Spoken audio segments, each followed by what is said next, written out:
Don't forget to like the video, share your thoughts in the comments, and subscribe to stay updated with our latest stories. Before I begin, tell me, from which city are you watching this story tonight? I love seeing all the different places you're joining from. It always amazes me how stories can connect us across so many miles. It was a quiet Saturday afternoon, the kind of day when the light lingers softly through the curtains and everything feels slower than usual. I had been making tea in my kitchen, letting the steam rise gently into the air, when the phone buzzed. It was my friend asking if her son could stop by for a little while. She was running late from an errand, and he apparently wanted someone to talk to. Of course, I said yes. I had known him since he was a little boy, though now he was a young man, grown, polite, and thoughtful in ways that sometimes surprised me. When he arrived, I noticed right away that something was different about his demeanor. He stood at the doorway with a sort of hesitation in his eyes, like he was carrying a weight he wasn't sure he could put down. I smiled warmly, inviting him inside, and he gave me one of those quiet nods that said more than words could. I made us both some tea and guided him into the living room, where the old clock ticked steadily on the wall and the faint scent of lavender from the candle filled the space. We sat across from each other, the space between us filled with a silence that wasn't uncomfortable, but heavy with anticipation. I asked him gently, "What's on your mind?" He looked at me, almost startled, as though I had opened a door he wasn't ready to walk through, but then his shoulders lowered slightly, and he let out a deep breath. "I just needed someone to listen," he said finally. His voice was quiet, but steady. That simple sentence carried with it such weight that I found myself sitting a little straighter, ready to receive whatever it was he wanted to share. The conversation began slowly, almost cautiously. He spoke about the pressure he felt, about expectations that seemed to crowd him from every direction, his family, his peers, even himself. I could see the conflict in his eyes, the way he shifted his hands nervously as though searching for the right words. I didn't interrupt. I let him speak, allowed the pauses to stretch when they needed to, because I knew sometimes silence is the most generous gift we can give. As he spoke, I felt something shift inside me too. I had always thought of him as my friend's son, but in that moment he became more than that. He was simply a person, young, vulnerable, and searching for understanding. And the realization struck me with a quiet intensity. We don't often get these moments where someone opens themselves so completely. The sunlight outside faded into a warmer shade of gold, casting long shadows across the living room. His words grew heavier, more personal, and I found my heart tightening with every sentence. He wasn't just talking about challenges, he was revealing parts of himself he rarely showed. His honesty was disarming, and I realized how much trust it took for him to share all of this with me. I leaned forward slightly, my hands wrapped around the warmth of my teacup, and I told him gently, "You don't need to have all the answers right now. Sometimes the most important thing is simply allowing yourself to feel, to admit that you don't have everything figured out. That's not weakness, that's courage." He looked at me then, really looked at me, and I saw a spark of something. Maybe relief, maybe gratitude, maybe the recognition that someone finally understood. It was in that gaze that I felt the full weight of the moment. Something had changed, not just for him, but for me too. Because in listening to him, I was reminded of myself, of the times I had carried burdens silently, thinking no one would understand, until someone offered me the same kind of safe space. And in that quiet exchange, sitting across from my friend's son in my softly lit living room, I realized that sometimes the most profound connections happen when we least expect them. The clock ticked on, the tea cooled, and the words we shared lingered in the air like a fragile thread tying us together. I didn't know exactly what would come from that conversation, but I knew one thing for certain. What I heard that day had already changed me in ways I hadn't anticipated. The light in the living room softened into evening, and the quiet between us turned from heavy to thoughtful. He rubbed his palms together as if trying to warm them, then finally said, "I'm 25, and I feel like I'm living a life that doesn't belong to me." Hearing the number made something relax in me. I'd known he was grown, but saying it out loud set a clear boundary in my mind. He wasn't a child seeking approval. He was an adult asking for honesty. I nodded and asked him to tell me what "doesn't belong" meant to him. He hesitated, then laughed under his breath, the kind of laugh that tries to hide fear. My mother still tells people I'm going to be the kind of success you can point to. Big job, big title, solid plan. But that plan is swallowing me. He looked toward the window. Outside, the first streetlight flickered on, helloing a moth that tapped against the glass like a small insistence. I'm good at the things I was pushed toward. I just don't feel alive when I do them. There was a time in my life when I could have said that sentence word for word.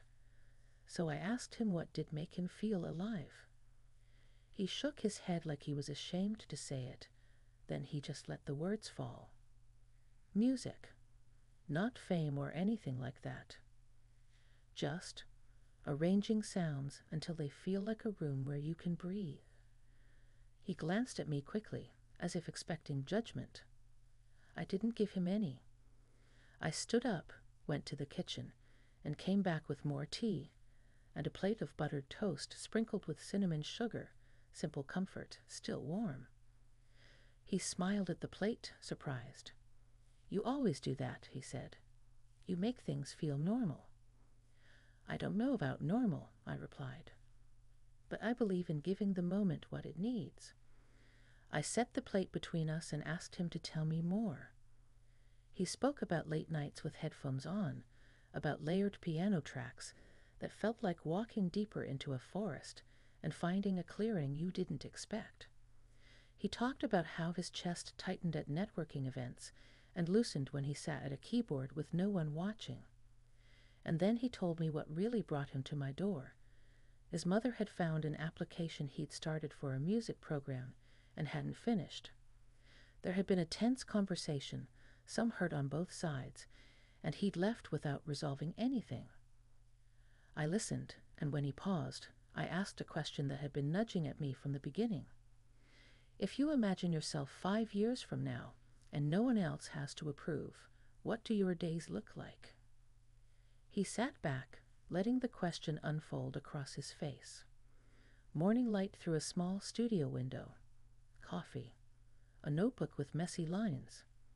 Teaching a few students in the afternoon, the kind of kids who need a place to put what they feel. Playing evenings at a community center or a small hall. Nothing big, just consistent, the way some people tend to garden. I felt that image settle inside me like a soft stone.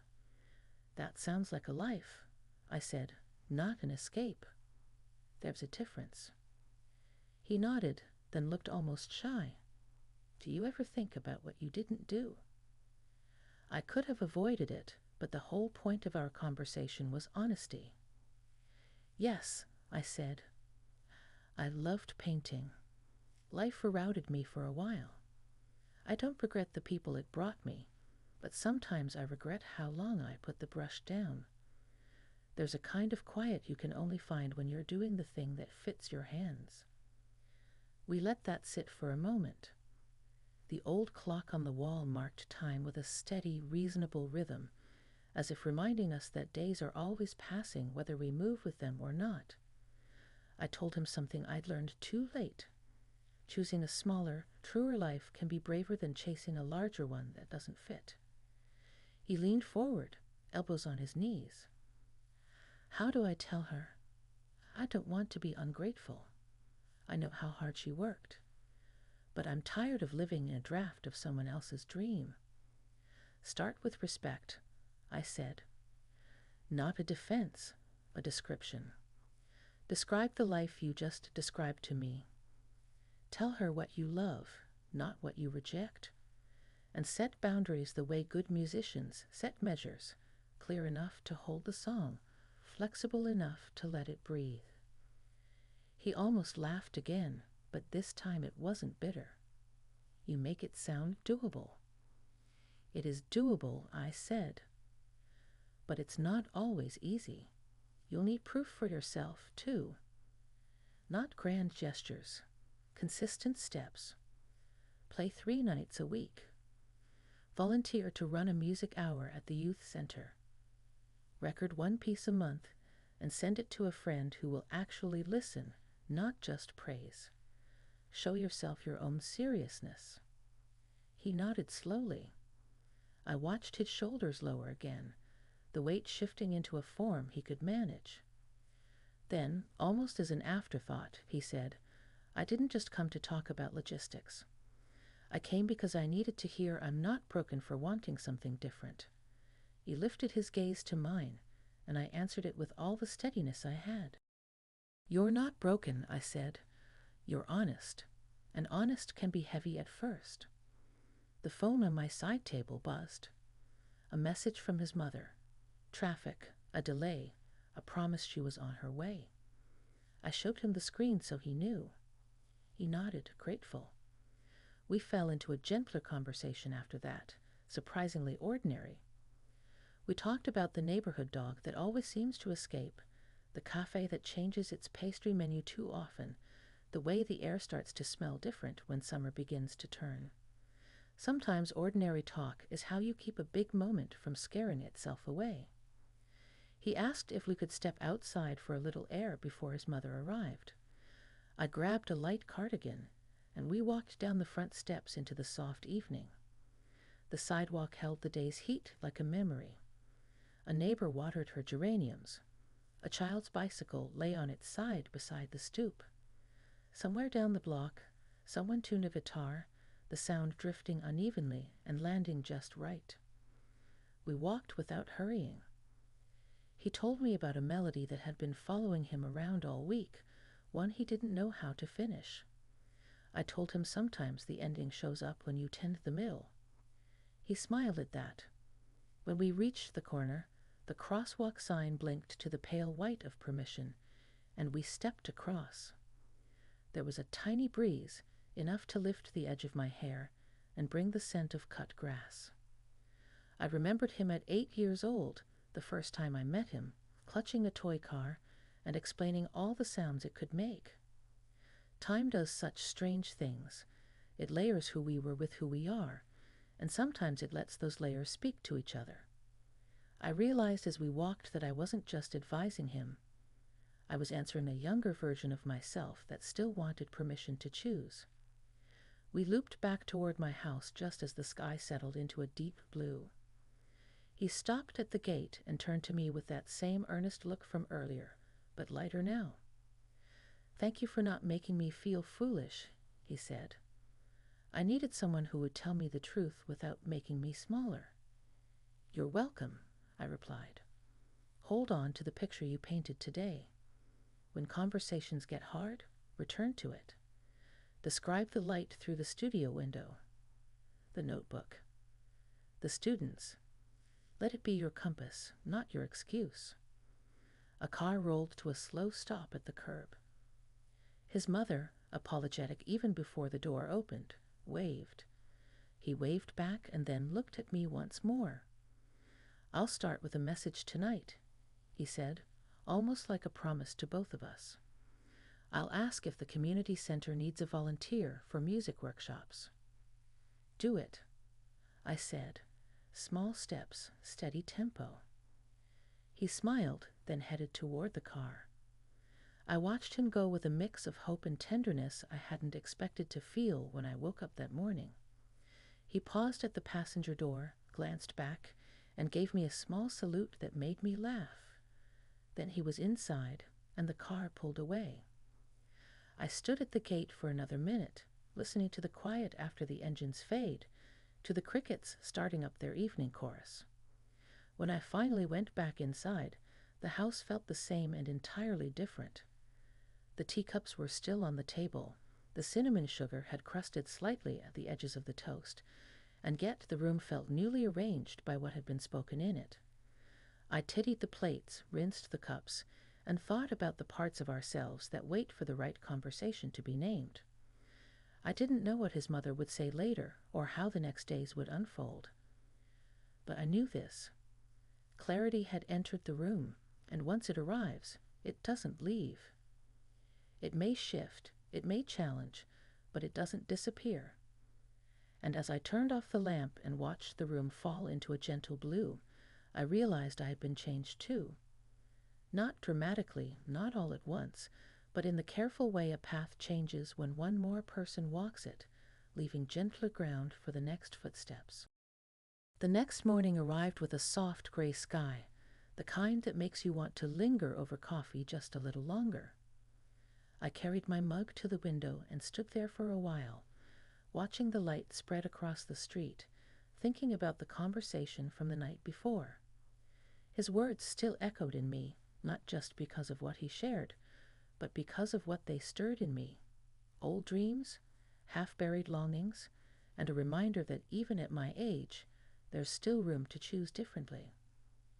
Around mid-morning, my phone buzzed. A simple message lit up the screen. I did it. Sent the email to the community center last night. They said they'll get back to me. I read it twice, smiling without meaning to. The courage in that small act felt bigger than most people would ever know.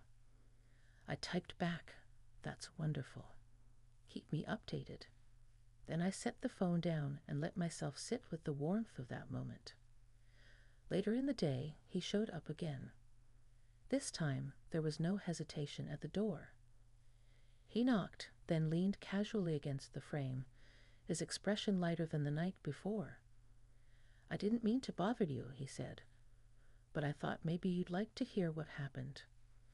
"Of course," I said, moving aside to let him in. "Come on in. You're never a bother."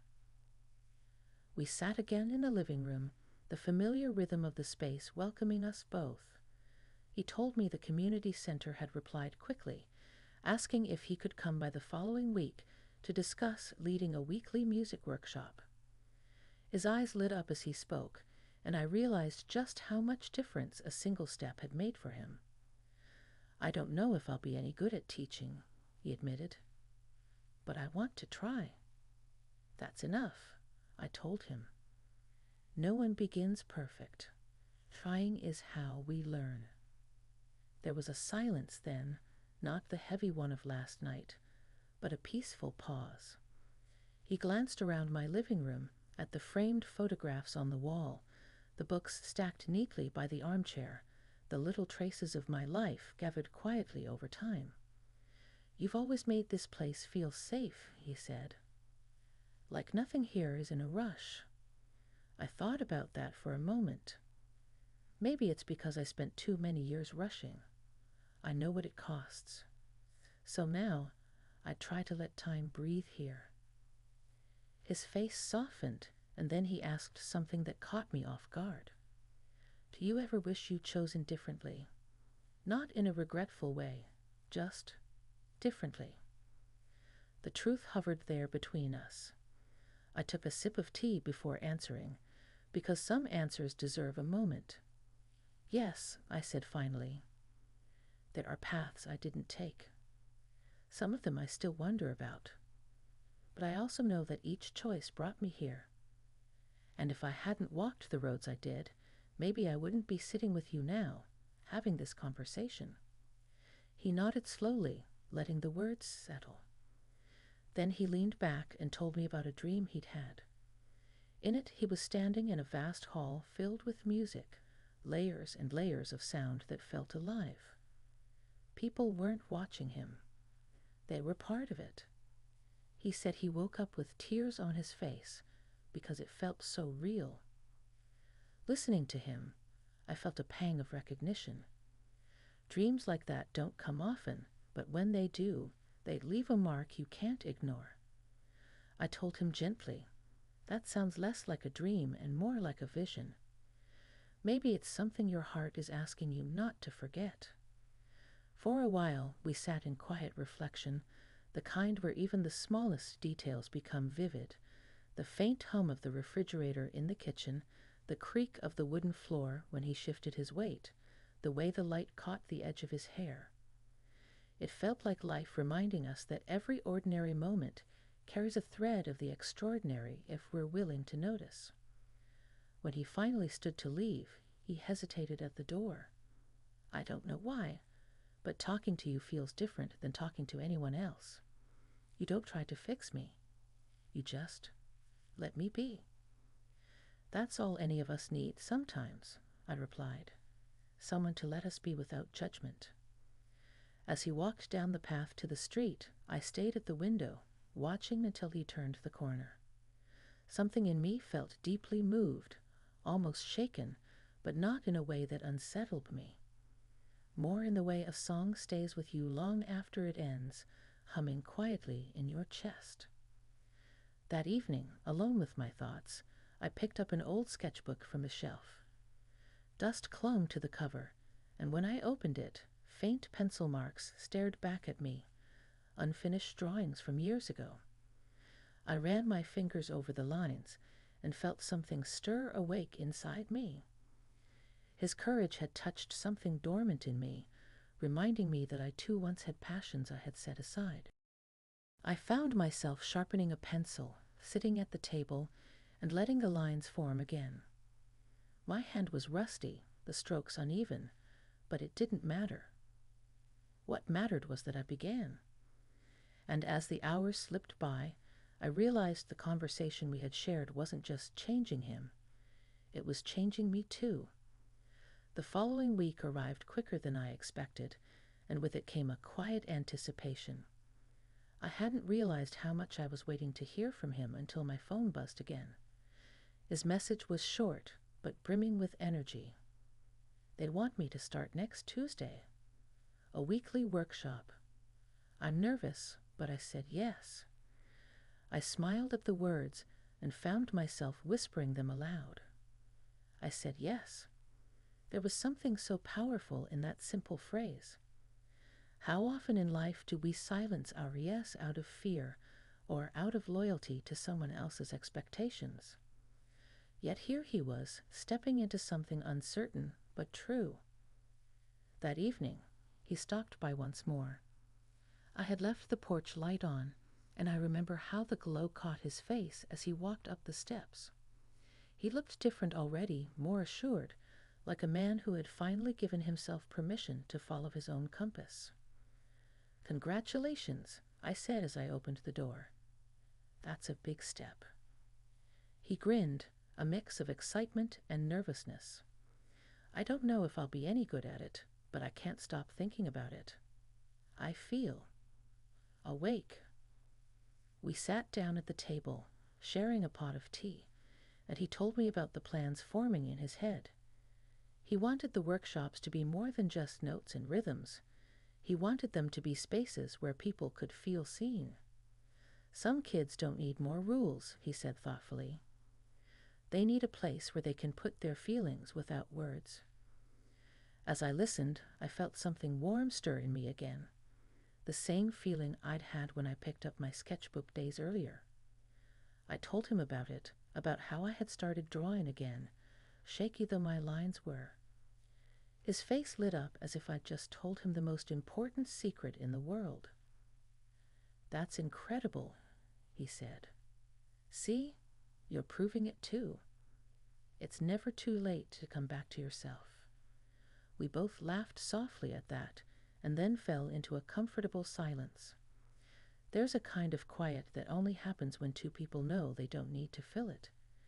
It's a quiet heavy with understanding, not emptiness. The night grew darker, and when he finally rose to leave, he paused at the door. His expression turned serious, more earnest than I'd ever seen it. "You know," he said slowly, "I think these conversations, might be one of the most important things that's happened to me. I don't think I'd have had the courage to say yes without them." I felt a lump rise in my throat. It's a rare thing to know in a moment that you've mattered to someone's journey. "I didn't give you courage," I said gently. "You already had it. I just held the space for you to see it." He nodded, and for a second I thought I saw his eyes glisten in the porch light. Then he gave me that same small salute he had offered days before, and walked into the night. I lingered at the door after he left, the cool air brushing against my skin, the quiet of the neighborhood wrapping around me.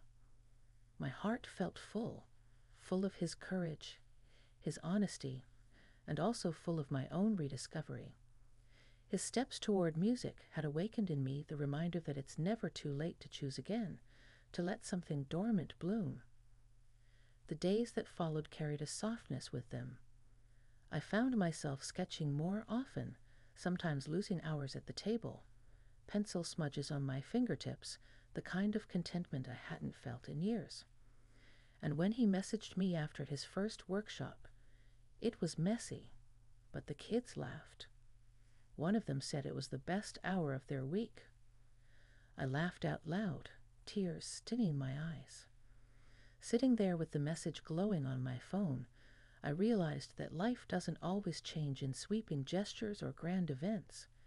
Sometimes it changes in quiet conversations over tea, in words spoken bravely for the first time, in the decision to say yes when no one is watching. What I heard that day, and the days that followed, didn't just change him. It changed me. It reminded me that growth doesn't stop with age, that courage comes in many forms, and that the simplest act, listening, can open doors neither person expected. As I turned out the lights and prepared for bed that night, I felt something I hadn't felt in a long time, the hum of possibility. It whispered to me gently, like a melody just beginning, promising that both of us, in our own ways, had started again.